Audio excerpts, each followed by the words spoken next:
Welcome back to the Double Oak Farm. My name is Kaylin, for those of you who are new here, and these are my girls. We are here today, are taking you on a walk through our chicken coop. I want to show you guys what our chicken coop looks like, kind of give you an explanation as to why we raise our chickens and what we use them for. We started raising chickens on and off in 2021. When we moved here in 2022, it became an urgent priority of ours to invest in a chicken coop and get our birds. On the other side of the property, we do have a small chicken coop that we purchased from the Tractor Supply. It holds about 3 to 4 birds, and that is where we started with our girls, and now we are here. This is a big shed behind me, and this is a run that we have built off of the back side of the shed with a screen front side here to allow them a little bit of air, and then we let them out this door intermittently. This is a feeder that was given to me by one of my coworkers at work. Shout out to Brian. This is our watering situation, which I do need to actually clean and fill up, which is why I'm out here. Now, this video is by no means sponsored, but we've got this 3-gallon poultry water that we just picked up from the Tractor Supply, and it is amazing. These are the girls. We've got 2 Rhode Island Reds, and then we've got 2 white Leghorn chickens out here. And this is their small exterior space, and the ramp leads to inside. This is the exterior of our chicken coop. Don't mind the rake, I just cleaned it out. They have been very good to us. We got all 4 of these birds from the Tractor Supply. We got these birds about 2 years ago now. From outside, they get to free range. They have only wound up on somebody else's property twice. Beyond that, they have been fantastic chickens. We did go to the Tractor Supply. I'd have to check, but I know we've got 2 Easter eggers and then 3 of another variety. This is an old shed that we utilize as a chicken coop, and it has all of these shelves and things throughout. And then we're going to go in and build some more roosting boxes. To be completely honest, we may build like a door on the exterior of the shed to open it up and just reach in and get the eggs. We will have 5 more birds joining this little flock here soon, so I feel like this is definitely adequate. Their favorite place to lay eggs is usually right up underneath here, under this shelf. So normally we come up in here, we get these eggs. They do have like straw hay bedding. That is what we use. That has been very good to us. So for a while we were using a wood shaving, wood pellet style bedding, and that worked for a little bit, but then we realized pretty quickly that the beds that the chickens are laying in are getting dirty rather fast. Not just are they getting dirty, but the eggs are getting pretty dirty pretty quickly. Even if you were harvesting eggs on a day-to-day basis, you would still pull out eggs with an overwhelming amount of fecal matter on them, and that is not exactly desirable, especially when you're buying farm fresh eggs. Farm fresh eggs typically are unwashed because they're laid with a bloom, and that bloom layer is to protect the egg from any exterior bacteria and contaminants. You can rely on the fact that as long as your chickens are of healthy nature, your eggs are going to be laid with a bloom layer, and that bloom layer should protect your eggs to an extent. That is ultimately as well why people do not refrigerate a lot of farm fresh eggs until that bloom has been washed off. And that is simply because the bloom is indeed the protective coating. It is very normal to some that the eggs have fecal matter on them. However, I just prefer to eliminate as much of that as possible. It's not something that I want to see on my eggs. And of course, you wash them and everything before you cook them, so it's not like it's transferring over to your food, but it is still something that I get the ick over. If I get the ick over it, I don't want other people to have to tolerate that for my eggs and my product. Therefore, I take it very seriously what bedding we use to try to prevent bugs in our coop and crap on our eggs. So we purchased our chicks from Tractor Supply, and you do get a lot of people who talk about where you are sourcing your chicks from, and some people will opt to use a hatchery. I have not utilized, because to be completely and totally honest with you, I don't know which hatchery would be a good one. It is something that of course is on my mind. I'm thinking about eventually ordering from a hatchery. Will I though? I don't know. One of the primary reasons we started to raise chickens was because we wanted a consistent food source.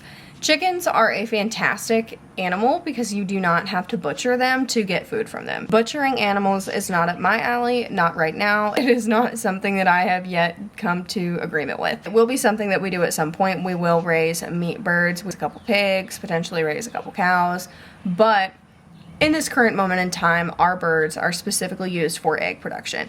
You can really utilize eggs for a number of purposes. There is no limit to what you can do with eggs.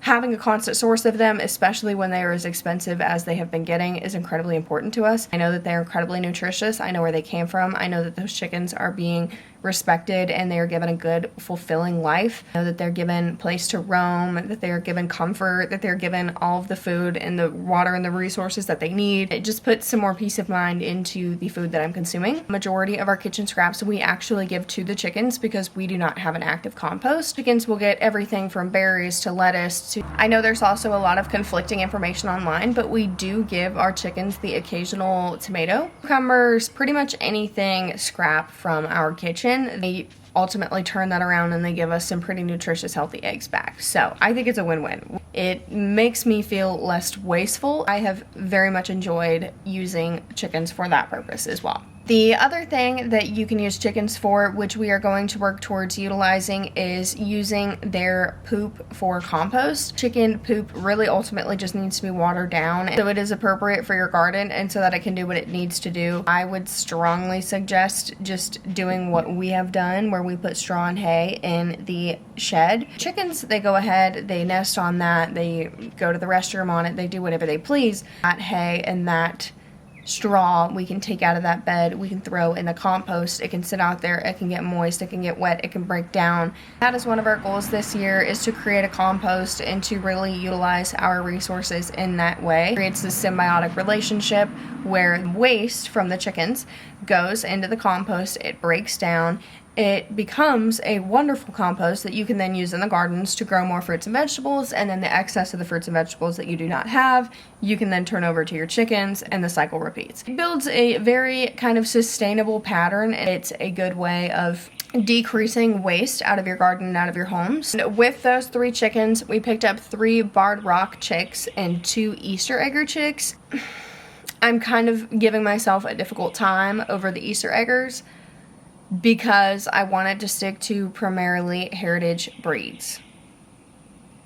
Obviously, Easter eggers are not a heritage breed, so if you've heard me say that on the internet, you're probably like, really? But trust me, I'm thinking the same thing. I just want some colorful eggs. I think that would be cool. I don't really know what I'm getting myself into. That's how you figure things out. You learn, right? You learn. So I'm very excited about these chickens. I have high hopes for them. When it comes to investment on our chickens, I do want to be pretty transparent about that because we have spent a good bit of money on these chickens. And we initially purchased our chickens from the Tractor Supply. I do believe we probably spent somewhere from $3 to $7 per bird. We have 4 birds in the first coop. So beyond that, of course, you do need to get your chick starter feed.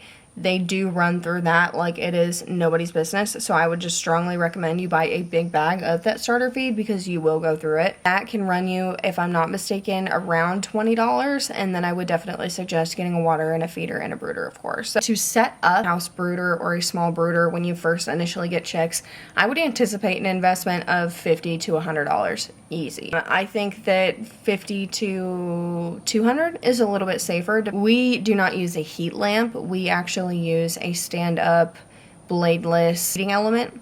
It heats up for the chickens and allows to keep that chick space warm without posing as much of a fire risk as a heat lamp. For our 4 chicken coop that we purchased from the Tractor Supply, I do believe we did spend somewhere in the realm of $350 to $500 on that. It is very small, and to be completely frank, I do not love it. It is something that I was very quickly ready to get over, which is why we have now upgraded the shed into a chicken coop, because this tiny Coop situation that Tractor Supply sells advertises to hold, I think it's 4 to 6 birds comfortably. I have 4 birds in there and I felt like I was a criminal. Literally, I felt like I should be jailed. It's so tiny. It's the nesting boxes, there's only 3 of them. I don't understand how you're supposed to hold 6 birds if you only have 3 nesting boxes. It's very poorly made. It's falling apart. It is not a grand shape. It's just not a coop that I think is ideal for long-term storage of your chickens. I really truly feel like it is too small. It boots to spend that kind of money on that kind of a coop,